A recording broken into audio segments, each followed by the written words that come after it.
Well,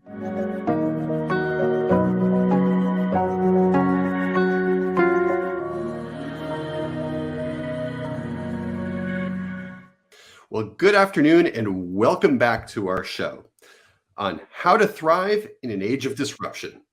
Today's topic is going to be why most employee engagement solutions fail. And today we have two special panelists. They did such a great time last time that we invited them back. We have Jason Burnham, founder of Culture Design, and Frank Warner, People Productive. Good afternoon, gentlemen. Thank you, Dan. Good afternoon, Dan. Thank you. It's absolutely great to have you gentlemen back. It was a great session last time. I'm willing to bet that we're going to have great energy again this time. So, Frank, let's dive right into it here. We flip for who would go first. You won the bet here, and so the first question is: so many organizations spend so much money every year on employee engagement solutions, but they still struggle when it comes to employee attrition or even moving the needle on improving business outcomes. Why is that? Employee engagement solutions, fundamentally, just the way they're designed, most people are getting very stale data. We're talking traditional employee engagement solutions. They go out, takes months to get the thing run, takes months to get the data back. By the time you get the data back, who knows what the culture is? And then they ask people to go take some of these results, ask the leaders, go through, pick some stuff to work on. And, there's valid data there. There's no question about it. The fundamental problem is they lack the competency to take action on this stuff. They need to really understand that. I always say people went to school their whole life. They were taught to think. They were not taught to feel. At the end of the day, they don't really understand this material. They don't understand how to take action on it. We're talking about a set of competencies that are missing. So if they happen to get a question back, people are planning to leave, and then, would you recommend this place to a friend? And, they scored low on that. But what do you do with that? That requires a whole group of actions to engage people, to make them really want to stay, put down roots in your company. It's not actionable. And they're lacking the fundamentals to really take action and build a highly engaged workforce. And that's why Gallup's annual State of the Culture survey, State of Engagement survey, they put out the numbers, and they've shown that year after year, the needle on engagement has barely moved, in spite of the fact companies have invested billions of dollars in this. So I think the fundamental question is, why keep doing something that doesn't work? Makes no sense. Why invest the money? Find a solution that works. There's plenty of things you could do to create cultures that outperform. I mean, do it for real. Don't run the same old thing and expect different results. It's not going to happen. That's a great point that you bring up. And, you asked a great question, Frank. Why keep wasting this money on these solutions and without being able to really move the needle? Jason, what are you seeing? Yeah, I think some of this is also just lipstick on a pig. I think you have a lot of executives who are saying, all right, HR says we need to do this. Let's run this survey. Employees will see this survey. They'll think we care, and we'll take that feedback. And, frankly, a lot of companies just continue on business as usual. Now, that's an extreme, kind of perspective on it. But I do think, Frank hit the nail on the head around like what's actionable, right? Like a lot of these employee engagement solutions are really good at kind of telling you what the issues are, but not really why they exist and how they came to be or how to overcome them, right? And it's like, and honestly, that's where I think the gap lies. It's less in identifying what the issues are around employee engagement and, what are the right strategies and initiatives to overcome those gaps and drive high employee engagement. And a lot of that is going to really rest with your people managers, and also how you're developing strategies as an organization and how much you're including your employees, in the decision-making process within areas that are directly impacting them, right? I mean, going back to our earlier sessions, right? I'm a big believer on co-creation. So if you're not co-creating your strategies with those employees that they're directly going to be impacted by, well, then people don't feel that their opinions are being valued. If your organization just focuses on the money and are not really having a positive impact in the world, how are you instilling people with a sense of purpose? If your people managers are just caring about, financial returns and not really thinking about people's well-being and quality of life, like very quickly, you're going to have people that feel disgruntled.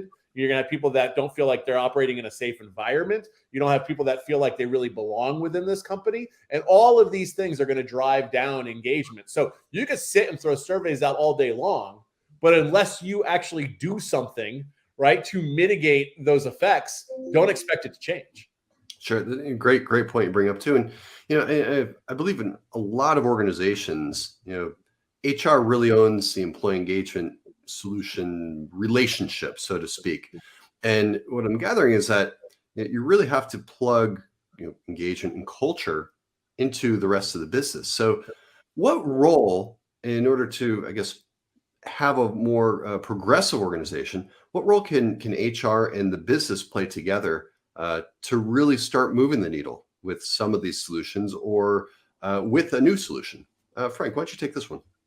Well, HR, we've talked about culture on some of the prior episodes and how to thrive in an age of disruption. Culture matters. And HR is the cultural steward, right? So they kind of own the big picture culture. Every leader and every executive owns the culture in the company. The actual implementation of that culture, they have the workers that are producing all the value in the company. They're driving sales, they're building new products, they're bringing it to market. These people need to be deeply engaged and they need to be working in a high performance culture. And in fact, that's not engagement. That goes deeper than that. There are a lot of other things you have to do to have a really high performing culture, including fully enabling the employees. Human enablement is a very big deal.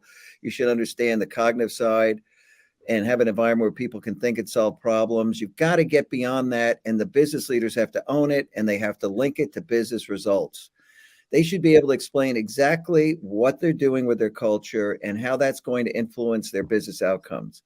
And if they can't explain that, then they just don't know the linkage, and they don't really truly understand why they're doing what they're doing or how it's going to impact the business. And that means you're taking assessments and you're doing things that you're really not going to take action on. You're not going to engage the whole organization and becoming this winning company.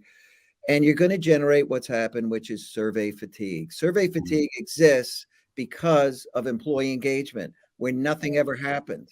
It's like quiet quitting. Why does that exist? Well, there's root causes for all this stuff. The root cause of survey fatigue is employee engagement solutions where nothing happens. And that tells you all you need to know. Companies have to move in a different direction. They've got to build cultures. They've got to build leaders who are highly informed about how to build a high performance culture. They need to know the human element, the human side of business. They need to be able to use it as a tool to drive performance. And HR should be the steward, helping, kind of see and monitor if culture is really working in every part of the company. It's a good role to have. It's an oversight role, and they should have that oversight role. There's no problem with that. But they're not going to own what happens in each business unit. It's never going to happen.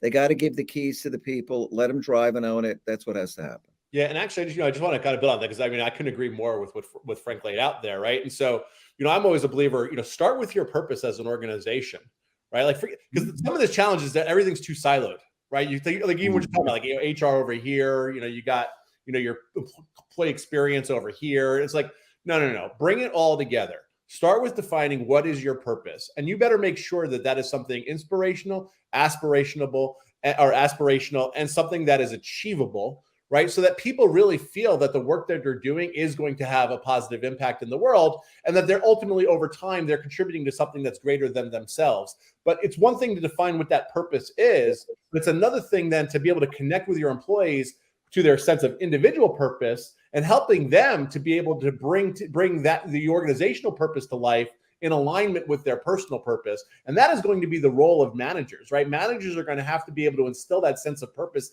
in individual roles and functional levels that align to the organizational purpose. And then from there, you have to make sure that managers are going to be equipped with the skills and the tools, and to Frank's point, the competencies to be able to nurture and mentor a team that really helps people thrive with purpose. And then holding people accountable to that, right? So, tying it to the culture, there should be, when you define your purpose, that should also be accompanied by, how do we deliver our purpose? What are the values that will govern us? What are the guiding principles to our different, strategic executions? And what does that really translate into in terms of functional behaviors that we want people to be able to embody? And how does that then connect into how we're evaluating performance? And what are we rewarding and recognizing, as success, right? And it should be all, laddering up to the realization of your purpose. And if you could really start to build that alignment across your organization and people really feel connected to that purpose, right? People are collaborating, across functional silos. And there is this real genuine sense of unity towards working towards this longer term vision. There's then a greater sense of connection and belonging within the organization too. That's also going to help drive up engagement. So this is one of those things where you have to start with your business strategy. If you're really thinking about like, why have my employee engagements solutions failed for so long, year over year? It's because your entire business strategy needs to be revisited, and maybe even your entire organizational structure, and how you're even organizing people into different types of teams. Because we're dealing with an antiquated management model that dates back to the Industrial Revolution that is not even the best design for how we function in a complex world today to be able to deliver business solutions that are going to be able to accommodate the rapidly evolving needs and expectations that customers are going to have and employees, for that matter, are going to have for your organization. And that's probably a key reason why so many organizations are spinning their wheels or stuck in the mud, right? And last episode we talked a lot about innovation, and really it's the leaders are leadership are the ones that have the keys to drive these changes. And so how do you unstick people, that get people unstuck out of the mud so that they start driving these changes? I mean, do they have to have pain first? A lot of pain, because I have a feeling that I think, Frank, you mentioned these companies are spending billions and billions of dollars overall on employee engagement solutions that aren't working, but it's almost like they don't have enough pain to really want to change. So how do you get them unstuck? I think at the end of the day, yes, they have to have some pain, and that is going to drive them to really look for a solution that works. And Jason's right. They've got to have a purpose. They've got to have a mission, vision. They've got to cascade all these values and norms down through the company so that people understand what it means to be part of that culture. How am I supposed to work with others? Because it's about unlocking the full potential of that human workforce. People are 100% busy and 50% productive. They spend most of the day interrupted, not in a state of flow. They have no time to think. It's really, it's fundamentally broken at so many levels that if they really want to redo who they are, they need to think about their purpose. They got to redesign the culture. HR should be focused on helping build a high performance culture that unlocks potential. They shouldn't be really running around, shopping for benefits and doing stuff. Those solutions, I think, should be purchased. The traditional HR stuff should be purchased as a service, and HR should be focused on the culture, the talent, and the performance of the organization. That's a really important role. That's the most important role in the company, quite frankly, if they could do that right. The rest of the stuff is a commodity. If you can get a commodity cheaper somewhere else, go get it. You're not going to be able to build a high performance culture till everybody really starts focusing on it. And that's how you thrive in an age of disruption. You move faster and you outcompete because you're using the human element wiser than the other people you're competing against. They can't take your people and culture and replicate it. That's yours. You own it. You have that talent. You put it together. The percent of that potential you unlock is really going to determine your success and failure vis-a-vis the competition in the market. Yeah. And also too, right? I mean, Dan, the way you opened up that question, right? I mean, it's change occurs when the pain of holding on becomes greater than the fear of letting go. Right. And to your point, like, I think a lot of companies just haven't suffered enough yet, right, to really change their ways of actually doing things. Because contrary to popular belief, people don't fear change; they fear uncertainty. And if you are in a successful leadership position, right, as a result of operating in a way that has driven that success throughout your career, you're not really incented to change your ways of doing things because you have a track record that demonstrates what you have been doing does work. But what works in the past does not necessarily mean it's going to work in the future. And considering the emergent world that we're living in, especially in coming off the pandemic, leaders have big decisions to make now. And it's like, and honestly, if they don't make change quickly, they're going to feel the pain, right? And then the question just becomes, is it too late at that point? Do they just go out of business? And I got to tell you, right, I'm at a point too where I have zero tolerance at this point for any CEO that does not see the value in driving employee engagement or investing in the culture and thinking that it does not have any impact on business performance. Over the past 10 years, there have been so many studies from all of the biggest management consulting firms out there, from all of the biggest research companies out there. At this point, they're just in denial and they're delusional. And I've even chosen not even to work with those clients anymore because, frankly, I'm not in the business of trying to sell through a philosophy of treat your people right so they can deliver more money for you. Like, you have to really already come to the table understanding the value of your employees and the significant and important role that they play in driving business performance and financial results. And if you don't get that and you don't understand it, go out of business and go somewhere else. Absolutely. Here, I agree totally. Frank, you brought up a great point. Actually, Jason, you both brought up great points. Got to keep having you come back on the show. Lots of leaders that I talk to always complain that they're too busy being busy. So as far as, and then there's also this thing called analysis paralysis of results, and nothing ever happens. You measure again, and then still it's the same.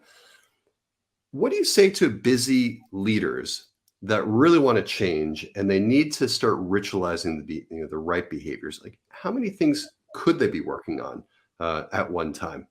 Now, Frank, why don't you take this one? And we'll wrap up our segment here.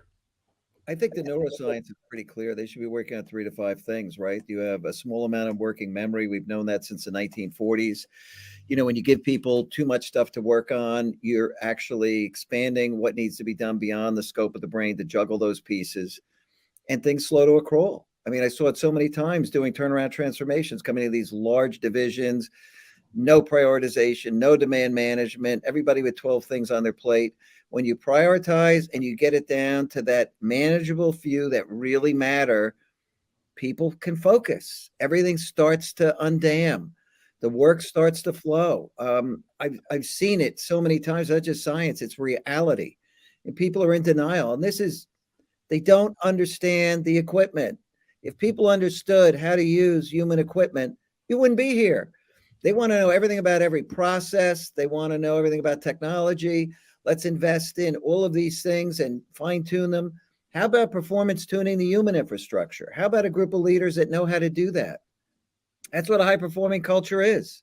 You want to thrive, make sure your leaders know how to use the tools they've been given. It's 85% of the cost of every company's, other than these big old line manufacturing companies with huge factories and equipment. In a digital era, you got to factor humans. It's 85% of your cost. And the cost of the non-human piece is going down with remote work and shedding more infrastructure. The people are the cost. And you got to be able to performance tune the human infrastructure, period. If you can't do that, you will go out of business. It's just a matter of time, and it's over. I mean, Jason said it. We've known this forever. The studies back in the 90s by Heskett showing that companies with good cultures had 600% better performance over time. I mean, it's it. We've known this forever. It's not a mystery. You're not doing your job if you're leading a company and this is not your top priority. Period. It'd be like sitting there and having a factory where none of the equipment works and walking in and you say, oh my God, I don't know if this is going to work next time I go to use it. Would you put up with that? Would you put up with the fact that there wasn't a single talent operator, a single operator's manual for the equipment in the factory? Would you put up with that? No. That's how stupid this is. It's just absolutely ridiculous. Jason, you brought up a very interesting point as well. And why don't you take this and take it home? What do you say to the leader right now watching this that's about to go out of business but doesn't want to? What's one more nugget of advice that you can give? Yes. Well, I would say watch our last episode. Right? Watch us next time too, right? Yeah. I mean, it's time to innovate, right? I mean, if you're on the verge of going out of business, and actually, I'm going to tie that right back to the busiest, the busy work, right, that people are doing and people being too busy. Because if you have employees that are overworked, right, and burnt out, and you're on the verge of going out of business because you can't sustain, a strong customer base, or you're not moving enough product or service. I mean, there's the real issue there is you're not creating enough value for customers, right? Like and your value is not coming through those products and services. So, the first thing you would do is do an audit, right, to make sure that it is falling in on your value proposition. because I mean, obviously there's things around communications and marketing and you know, how in research or what have you. But I say start with innovation to say, why are we failing? Let's ask our customers. Let's find out from our customers, like, where do they see our, you know, the value that we provide, and how do we stack up against the competition?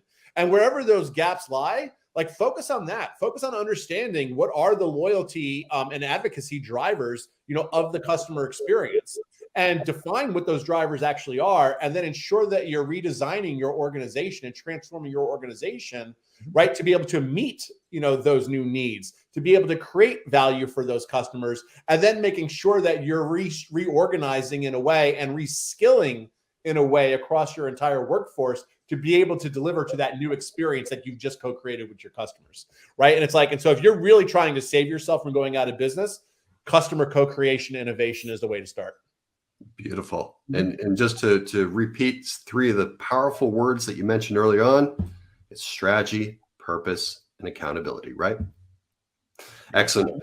Well, folks, thank you for joining us for this awesome episode. I think we nailed this one again for thriving in an age of disruption, why most employee engagement solutions fail.